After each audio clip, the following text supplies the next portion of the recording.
नमस्कार, आप देख रहे हैं प्रणाम देवभूमि। मैं हूं आपके साथ उन्नति भटनागर। बुलेटिन की शुरुआत बड़ी अपडेट के साथ। अतीक अशरफ हत्याकांड पर उत्तराखंड कांग्रेस ने यूपी सरकार को घेरा है।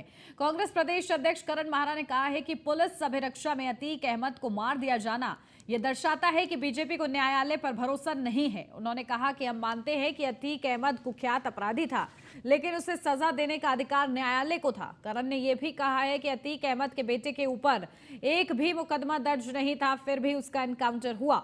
करण माहरा ने कहा कि उत्तर प्रदेश में जंगल राज चल रहा है।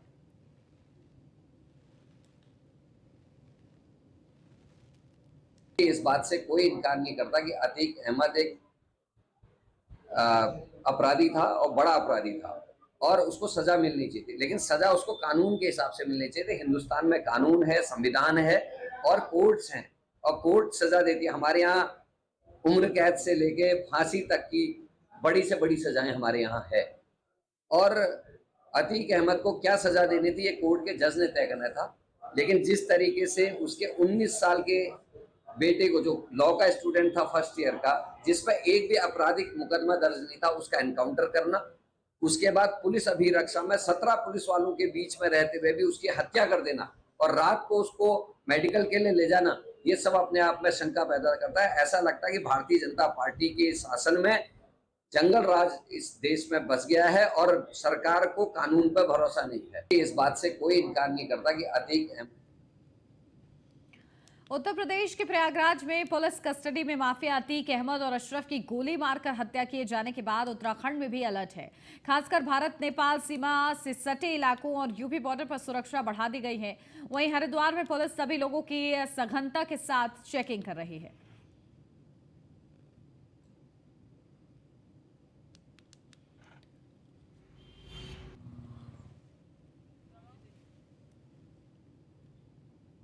शूटआउट की एक घटना हुई थी, उसको देखते हुए उत्तराखंड में भी हरिद्वार में सतर्कता बरती जा रही है। क्योंकि हमारा उत्तराखंड की जो हरिद्वार के जनपद जो है उत्तर प्रदेश की सीमाओं से लगते हैं, इसको देखते हुए सतर्कता के आधार पर जो है चेकिंग अभियान भी चलाया जा रहा है। और चूंकि 4 धाम यात्रा भी शुरू होने वाली है, अन्य जो है मेले भी हमारे यहाँ चल रहे हैं, तो इसको देखते हुए अलर्ट मोड पर पुलिस को रखा गया और सभी को निर्देश दिए गए हैं कि बॉर्डर के साथ साथ जो हमारे रिहायशी इलाके हैं वहाँ पर भी गश्त और पिकेट बढ़ाई जाए। इसको शूटआउट की एक घटना हुई थी, उसको देखते हुए उत्तराखंड में भी हरिद्वार में सतर्कता बरती जा रही है। चूंकि रविवार को कांग्रेस प्रदेश मुख्यालय में हाई लेवल बैठक हुई। पर्यवेक्षक पीएल पुनिया ने कांग्रेस के वरिष्ठ नेताओं समेत कई नेताओं के साथ बैठक की। पहली बैठक जिला अध्यक्षों के साथ हुई है, जिसमें राज्य के हालातों पर चर्चा की गई। दोपहर बाद पुनिया ने विधायकों और पूर्व सांसदों के साथ बैठक की। साथ ही सोमवार को अलग अलग मोर्चों के पदाधिकारियों के साथ महत्वपूर्ण बातचीत होगी। देहरादून पहुंचे कांग्रेस पर्यवेक्षक पीएल पुनिया ने कांग्रेस के 40 वरिष्ठ नेताओं के साथ बैठक की है। कांग्रेस नेताओं के बीच चली बयानबाजी को लेकर मंथन जारी है। तो वहीं सोमवार दोपहर के बाद पर्यवेक्षक पीएल पुनिया दिल्ली के लिए रवाना होंगे, जहां वे पार्टी आला कमान को उत्तराखंड कांग्रेस के हालातों से रूबरू कराएंगे। बैठक में प्रदेश प्रभारी देवेंद्र यादव भी मौजूद रहे। वहीं प्रदेश अध्यक्ष करण माहरा ने कहा है कि उत्तराखंड के सामाजिक मुद्दों के साथ ही कांग्रेस पार्टी के भीतर चल रही बयानबाजी को लेकर भी चर्चा की जा रही है। फिलहाल देखना यह है कि पीएल पुनिया क्या कांग्रेस पार्टी में चल रहे असंतोष पर विराम लगाने में कामयाब हो पाएंगे या सिर्फ मीटिंग एक खानापूर्ति तक सीमित रह जाएगी। बता दें कि पिछले दिनों पूर्व नेता प्रतिपक्ष प्रीतम सिंह समेत कई विधायकों ने पार्टी को असहज करने वाली बयानबाजी की थी, जिसको लेकर प्रदेश अध्यक्ष आलाकमान के दरबार पर पहुंचे और उन्होंने प्रदेश में पर्यवेक्षक नियुक्त करने की मांग की है। वहीं राज्य के हालातों पर विमर्श करने के लिए उत्तराखंड आने का न्योता दिया था, जिसके बाद प्रदेश प्रभारी देवेंद्र यादव समेत पर्यवेक्षक देहरादून पहुंचे। जी और पर्यवेक्षक महोदय केवल इसलिए नहीं आए हैं, वो इसलिए भी आए हैं कि यहाँ के हालात का जायज़ा लेने। जोशीमठ की घटना से क्योंकि स्वयं राहुल गांधी भी चिंतित थे और राहुल गांधी जी ने जूलॉजिस्ट को बुला के भी जानकारी ली थी, देवेंद्र यादव जी को भी भेजा था उस विषय को लेकर, भर्ती घोटाले को लेकर, अंकिता भंडारी मर्डर केस में जिस तरह की वीआईपी को बचाया गया उस विषय को लेकर भी चिंता है। पार्टी के अंदर भी जो भी चीज़ें हैं उनको लेकर भी वो चिंतित हैं, इसलिए सभी सीनियर्स से, जिला अध्यक्षों से, वरिष्ठ जनों से वो मिल रहे हैं। कल भी 40 से 50 लोगों से वो मिले हैं शाम को। कांग्रेस के प्रदेश मुख्यालय में हाई लेवल मीटिंग का दौर चल रहा है। वहीं चक्राता विधायक प्रीतम सिंह ने कांग्रेस पार्टी के पर्यवेक्षक पीएल पुनिया से भी मुलाकात की है। प्रीतम सिंह का कहना है कि कई मुद्दों को लेकर चर्चा हुई है। प्रदेश में पार्टी संगठन को किस तरह से मजबूत किया जा सकता है, इसके बारे में भी चर्चा हुई है। एक सवाल का जवाब देते हुए प्रीतम सिंह ने कहा कि उन्होंने कभी भी पार्टी के संगठन को लेकर कोई सवाल नहीं उठाए हैं। उनका कहना है कि कुछ ऐसे मुद्दे हैं जिस पर चर्चा हुई है। बंद कमरे में पर्यवेक्षक पीएल पुनिया से चर्चा की गई, मगर उस बात का खुलासा मीडिया के सामने नहीं कर सकते हैं।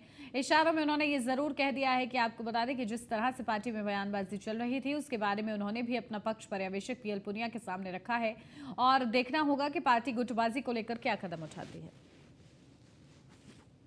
मेरी शिकायत, मैं तो बहुत छोटा सा कार्य करता हूँ, मेरी शिकायत से क्या कुछ हासिल थोड़ी होगा। तो कांग्रेस का कार्य करता हूँ, कांग्रेस के लिए काम करता हूँ। लेकिन उस पर कुछ चर्चा हुई सर? मैंने कहा ना, मैंने कहा कि जो आगे की चुनौतियां कांग्रेस के सामने हैं, उन चुनौतियों से हम कैसे लड़े, उस पर कैसे पार पाने का काम करें, तो इस पर विस्तार से चर्चा हुई। स्वाभाविक बात है, जब हमारे पर्यवेक्षक आए हैं तो बहुत सारी बातें होती है। जो बंद कमरे की बात है उसे मैं मीडिया से थोड़ी साझा कर सकता हूँ। मेरी शिकायत, मैं तो कांग्रेस पर्यवेक्षक पीएल पुनिया के दौरे पर बीजेपी प्रदेश मीडिया प्रभारी मनवीर सिंह चौहान ने तंज कसा है। मनवीर सिंह चौहान ने कहा है कि कांग्रेस एक डूबता हुआ जहाज है। जिस तरह से उनको विपक्ष में रहते हुए जनहित के मुद्दों को उठाना चाहिए, उससे भटक रही है और अपने अपने वर्चस्व को लेकर बयानबाजी कर रहे हैं।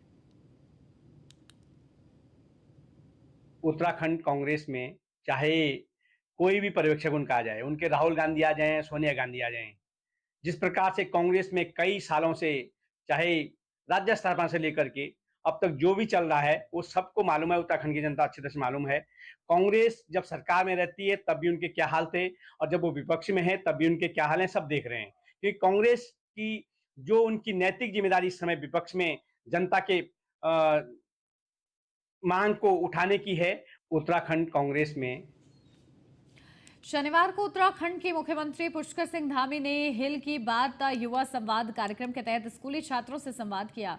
साथ ही स्कूल के छात्र छात्राओं द्वारा पूछे गए सवालों के जवाब भी दिए। उन्होंने युवाओं को संबोधित करते हुए कहा है कि आप चाहे किसी भी क्षेत्र में काम कर रहे हों, उसमें अपना 100% दें। युवा संवाद कार्यक्रम में आए सभी विद्यार्थियों और युवाओं का सीएम ने स्वागत किया। मुख्यमंत्री ने कहा कि प्रधानमंत्री नरेंद्र मोदी के मार्गदर्शन में उत्तराखंड विकास की ओर तेजी से बढ़ रहा है। उन्होंने कहा कि प्रधानमंत्री का देवभूमि उत्तराखंड से विशेष लगाव है। उनका देवभूमि उत्तराखंड से कर्म एवं मर्म का रिश्ता है। मुख्यमंत्री ने कहा कि 2025 तक उत्तराखंड को देश के अग्रणी राज्यों की श्रेणी में लाने के लिए राज्य सरकार द्वारा लगातार प्रयास किए जा रहे हैं। 2025 तक देवभूमि उत्तराखंड को ड्रग्स फ्री बनाने का लक्ष्य रखा गया है। उन्होंने कहा है कि भर्ती परीक्षाओं में पूर्ण पारदर्शिता बनी रहे, इसके लिए राज्य में सख्त नकल विरोधी कानून लागू किया गया है। कोई भी अगर भर्ती परीक्षाओं में धांधली करते हुए पाया जाएगा तो उसके खिलाफ सख्त कार्रवाई की जाएगी। मुख्यमंत्री ने सभी युवाओं को संबोधित करते हुए कहा है कि वे अपने जीवन में जिस भी क्षेत्र को चुने उसमें पूर्ण मनोयोग से कार्य करें। यदि हम किसी कार्य को पूरी ईमानदारी एवं कर्तव्य निष्ठा से करते हैं तो उसमें सफलता अवश्य मिलती है। जो अभी श्री काव्य जी ने कहा है कि नकल वाला कानून, ये नकल वाला कानून लाने की जरूरत क्यों पड़ी? आप सब लोग भर्तियों की तैयारियां करते हैं, बहुत सारे एग्जामों में बैठते हैं, लेकिन योग्यता होने के बाद भी खूब पढ़ाई कर रहे हैं, खूब मेहनत कर रहे हैं, ट्यूशन भी कर रहे हैं, कोचिंग भी कर रहे हैं, एक्स्ट्रा क्लासेस भी ले रहे हैं, लेकिन उसके बाद भी, बहुत पढ़ने के बाद भी सिलेक्शन आपका नहीं हो रहा था। क्योंकि सिलेक्शन उसका हो जा रहा था जो अपनी सेटिंग कर ले रहा था। कहीं से वो जो पर्चा आता है, यानी क्वेश्चन पेपर, वो पेपर पहले ही उसके पास आ जा रहा था, या पूरा का पूरा किसी के पास क्वेश्चन बैंक ही आ जा रहा था, या पेपर में बैठे हैं तो पेन ड्राइव पर जो है पूरा उसका आंसर शीट आ जा रही थी कि ये वाला टिक कर दीजिए, ये वाला टिक कर दीजिए। ये काम पिछले कई सालों से, दसों सालों से चल रहा था। शिकायत होती थी, थोड़ा हल्ला मचता था, फिर शांति हो जाती थी। लेकिन इस बार हमने तय किया कि इसकी जड़ तक जाएंगे, इसकी तह तक जाएंगे, और जो भी इसमें दोषी होंगे, जो भी ये क्राइम कर रहे हैं, ये क्राइम है, जो भी इस अपराध में, इस क्राइम में इन्वॉल्व हैं, उनके खिलाफ हम कड़ी कार्रवाई करेंगे। और हमने कड़ी कार्रवाई इसमें करी, और 90 से भी ज्यादा लोग इसमें जेल गए। इतने से भी काम नहीं चल रहा था, जेल भी जा रहे थे, फिर भी नकल का अभियान नहीं रुक रहा था। तब हमने तय किया कि हम पूरे हिंदुस्तान का, पूरे देश का सबसे कड़ा कानून यहां बनाएंगे, जिसमें उम्र कैद तक की भी सजा का हमने प्रावधान किया। और जो इस नकल के इस अपराध में शामिल होगा या नकल का सरगना होगा, उसकी जितनी भी संपत्ति होगी, सारी संपत्ति जब्त कर देंगे। और जो डायरेक्ट नकल करवाने वाला होगा, उसके खिलाफ तो कार्रवाई होगी, लेकिन जो इनडायरेक्ट भी इसमें इन्वॉल्व होगा, उसके खिलाफ भी कड़ी कार्रवाई करेंगे। और जो परीक्षार्थी नकल कर रहे होंगे या कहीं से उनका उसमें इन्वॉल्वमेंट आएगा कि इन्होंने भी नकल के लिए पर्चा कहीं से पाया है या करवाया है या नकल करवा रहे हैं, पहली बार पकड़े जाएंगे तो 3 साल तक फिर किसी भी परीक्षा में भाग नहीं ले पाएंगे, और दूसरी बार पकड़े जाएंगे तो 10 साल तक किसी भी परीक्षा में भाग नहीं ले पाएंगे, उनको डीबार कर दिया जाएगा। इसकी जरूरत इसलिए पड़ी, जैसा इन्होंने पूछा कि इसकी जरूरत इसलिए पड़ी कि आप किसी के मन में, मैं चाहता हूं कि मेरे प्रदेश के मेरे भाई बहनों के मन में, जिन्होंने मेहनत की है, ईमानदारी से अपनी पढ़ाई की है, शिक्षा अर्जित की है, उनके मन में कोई संदेह नहीं रहेगा। अगर उसके अंदर, जिसके अंदर भी योग्यता होगी, क्षमता होगी, प्रतिभा होगी, जिसने परिश्रम किया होगा, अब उसको निश्चित रूप से प्रतिभागी परीक्षाओं में भाग लेकर उनको सिलेक्शन का अवसर मिलेगा, क्योंकि अब नकल विहीन परीक्षाएं होंगी, पारदर्शिता के आधार पर होंगी। और मुझे अच्छा भी ये भी लगा कि हमने ये आह्वान किया, और पूरे प्रदेश के अंदर 4 परीक्षाएं अभी तक हुई हैं, और 4 परीक्षाओं में 4.5 लाख प्रतियोगी हमारे भाई बहनों ने भाग लिया है, यानी बड़ी संख्या में लोग आ रहे हैं। अब विश्वास सबका जमा है। मैं आप सबसे भी कहना चाहता हूं कि आप सब लोग अभी अपने कैरियर निर्माण की दिशा में आगे बढ़ रहे हैं, तो अपनी मेहनत से, लगन से, संकल्प शक्ति से लगातार अपने को साधने का काम करिए, एक साधक बनिए, और ये परीक्षा में भाग लेने का अवसर, ये पढ़ाई लिखाई का अवसर, इस प्रकार की प्रतिभाओं का प्रदर्शन करने का अवसर जो आप सबको यहां से मिल रहा है, ये बार बार नहीं मिलने वाला है।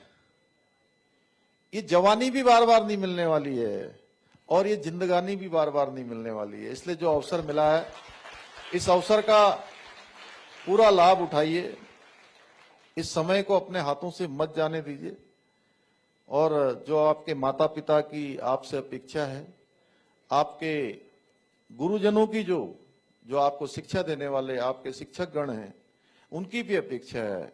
उनके साथ साथ जब कोई भी बच्चा, कोई भी बेटा बेटी आगे बढ़ते हैं, तो जहां उनके माता पिता की पूरा आशीर्वाद, पूरी अपेक्षाएं उनसे होती हैं, गुरुजनों की अपेक्षाएं होती हैं, वहीं एक समय ऐसा आता है कि जिस गांव में रहते हैं उस गांव की अपेक्षाएं हो जाती हैं, बाद में थोड़ा और आगे जाते हैं तो जिस शहर में रहते हैं उस शहर की अपेक्षाएं हो जाती हैं, और जब थोड़ा और आगे जाते हैं तो उस जिले की, और जिले से जब हम आगे चले जाते हैं तो पूरे प्रदेश के लोगों की जो भावनाएं हमारे साथ जुड़ जाती हैं।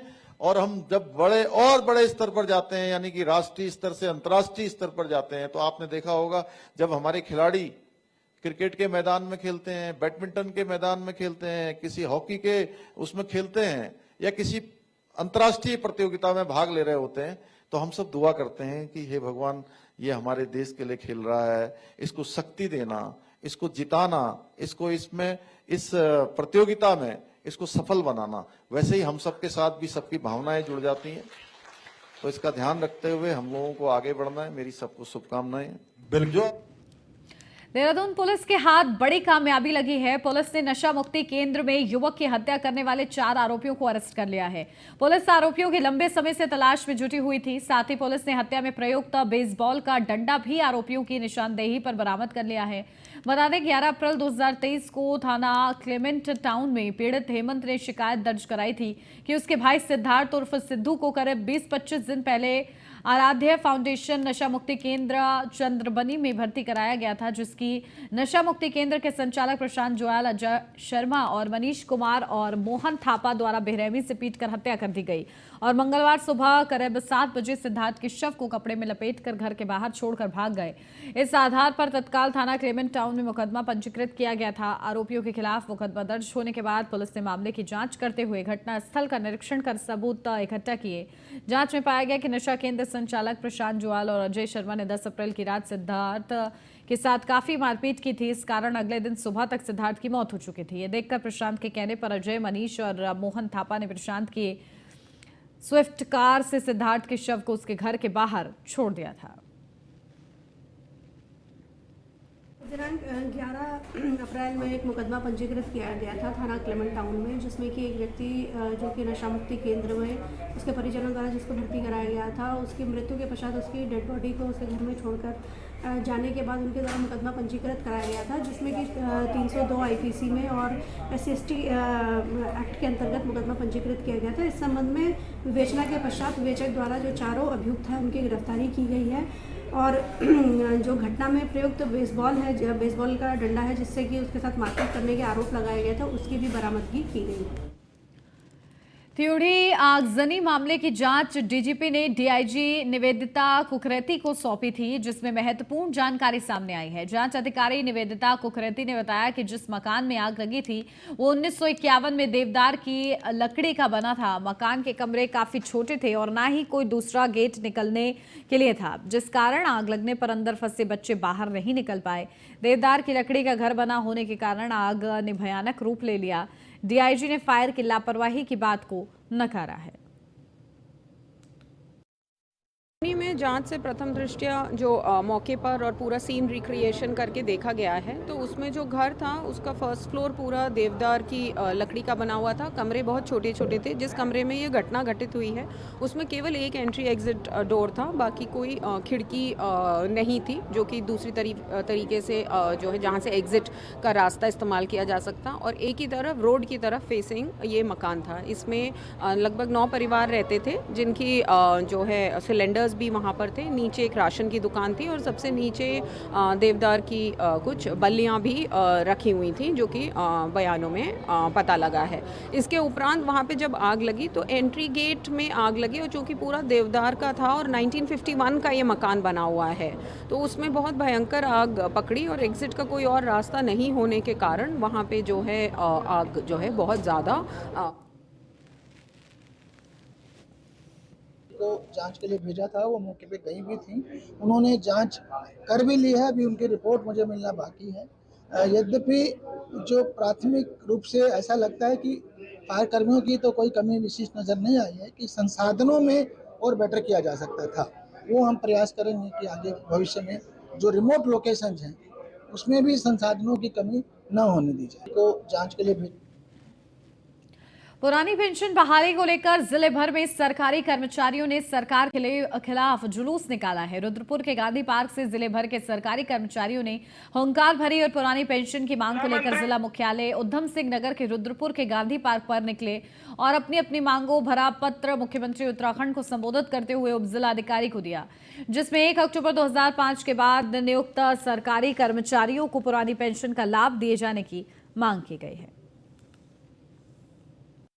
ऐसा है, आज वो ऐतिहासिक दिन है जब कश्मीर से लेकर के कन्याकुमारी तक शिक्षक, कर्मचारी और अधिकारी अपनी पुरानी पेंशन की मांग को लेकर के सड़कों पर है।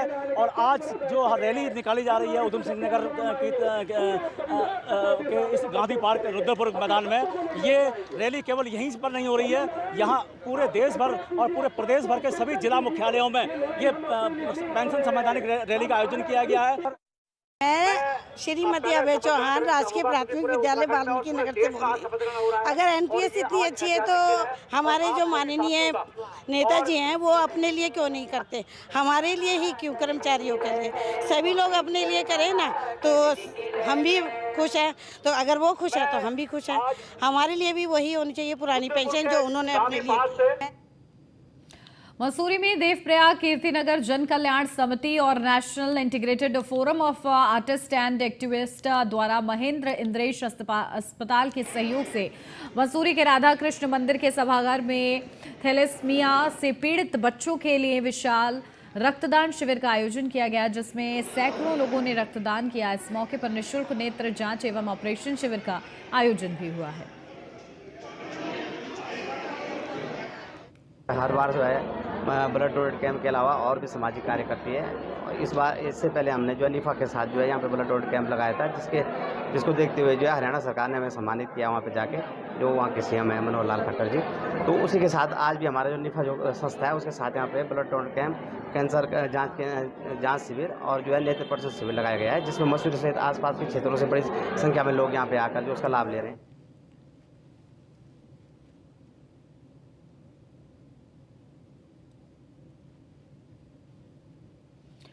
तो रक्तदान शिविर का आयोजन किया गया। बड़ी संख्या में लोगों ने इस मौके पर रक्तदान किया, बढ़ चढ़कर हिस्सा लिया लोगों ने। जहां फ्री नेत्र जांच और ऑपरेशन शिविर भी इस दौरान लगाया गया था, उसके लिए भी लोग जागरूक नजर आए। बड़ी संख्या में लोगों ने पहुंचकर नेत्र जांच भी कराई और इसी के साथ रक्तदान शिविर में भी बड़ी संख्या में लोगों ने रक्तदान किया है। लक्सर के डूंगरपुर गांव में शनिवार रात हथियारबंद बदमाशों ने स्टोन क्रशर मालिक पर घात लगाकर हमला किया। लाठी डंडों से लैस हथियारबंद बदमाशों ने उनके वाहन पर हमला बोल दिया। वाहन का नियंत्रण बिगड़ने के कारण उनकी गाड़ी गंगा किनारे फंस गई। इस दौरान बदमाश मौके से फरार हो गए। पीड़ित ने पुलिस से पूरे मामले में कार्रवाई की मांग की है। मैं अपने प्लांट से घर के लिए आ रहा था। रास्ते में डूंगरपुर चढ़ाई से पहले ही कुछ लोग वहाँ पे खड़े हुए थे, उनके हाथ लाठी डंडे और कट्टे वट्टे थे। उन्होंने मेरी गाड़ी पर हमला किया। हमला करने के बाद में मेरी गाड़ी जो एक साइड में उतर गई गंगा जी के किनारे। जो जैसे मेरी गाड़ी गंगा जी के किनारे उतरी, में लोग भाग लिए वहाँ से। तो एक आदमी उसमें मैंने पहचान लिया, वो मोनू नाम का गाँव पुरवाले का रहने वाला है।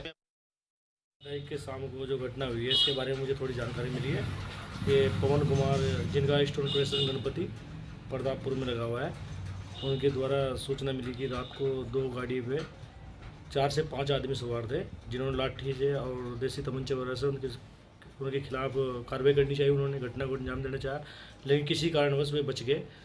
और उनमें से एक व्यक्ति को पवन कुमार ने पहचान लिया, जिसकी तहरीर उन्होंने चौकी में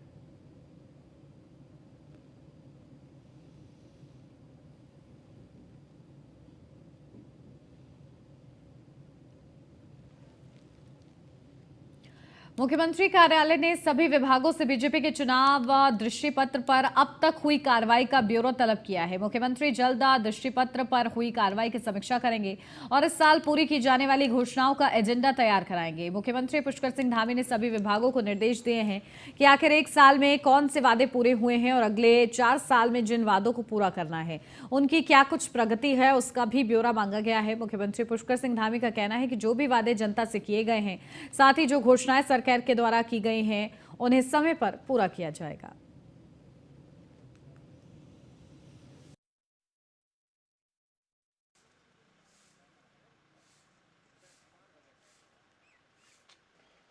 भारतीय जनता पार्टी ने जो हमारे अभी उत्तराखंड में 2022 में विधानसभा के चुनाव हुए थे, उससे पहले एक चुनावी घोषणा पत्र, जिसे हमने दृष्टिपत्र नाम दिया है, घोषणा पत्र जारी किया था। और उसमें हमारे भारतीय जनता पार्टी के द्वारा एक नारा दिया गया, किया है, करती है, करेगी सिर्फ भाजपा, ये हमने नारा दिया था। उसी नारे के अनुसार हमारे यशस्वी मुख्यमंत्री माननीय पुष्कर सिंह धामी जी उस जो हमारा दृष्टिपत्र जारी किया गया है उसको देखते हुए लगातार उसकी समीक्षा करते रहते हैं। कितने काम हमारे उस घोषणा पत्र के अनुरूप हो चुके हैं, कितने होने वाले हैं और कितने आगे कब तक होने वाले हैं, इसको लेकर के आदरणीय मुख्यमंत्री जी उसकी समीक्षा समय समय पर करते रहते हैं। और इसके निमित्त उन्होंने अधिकारियों की भी एक समीक्षा बैठक बुलाई है।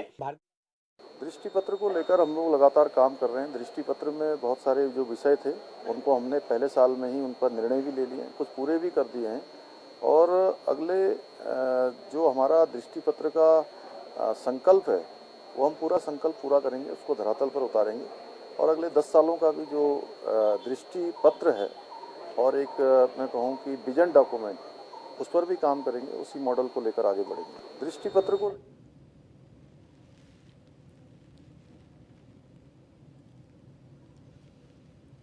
राष्ट्रीय अल्पसंख्यक शैक्षणिक संस्था आयोग के चेयरमैन जस्टिस नरेंद्र कुमार जैन ने शुक्रवार को मसूरी नगर पालिका परिषद के सभागार में सभी अल्पसंख्यक समुदायों और उनके शैक्षणिक संस्थानों से जुड़े लोगों से अल्पसंख्यकों से जुड़ी योजनाओं पर खर्च की। नरेंद्र कुमार जैन ने कहा है कि अल्पसंख्यक समुदायों को सरकारी योजनाओं का लाभ लेना चाहिए। यूनिवर्सिटीज़ हैं, कॉलेजेस हैं, उन सभी जो शैक्षणिक संस्थान हैं उन्हें खोलने का अधिकार माइनॉरिटी को दिया गया। एक सिंगल पर्सन जो माइनॉरिटी का है, विदाउट एनी ट्रस्ट, सोसाइटी और चैरिटेबल कंपनी, क्योंकि प्रॉफिटेबल कंपनी को तो हम माइनॉरिटी स्टेटस देते नहीं हैं, तो एक सिंगल पर्सन माइनॉरिटी का यूनिवर्सिटी खोलने का अधिकार रखता है। इंडिया के अंदर 6 कम्युनिटी सेंट्रल लेवल पर माइनॉरिटी के अंतर्गत आती है, जिसमें सबसे पहले मुस्लिम। और इसी के साथ इस बुलेटिन में बस इतना ही। आगे देखिए टॉप एजेंडा।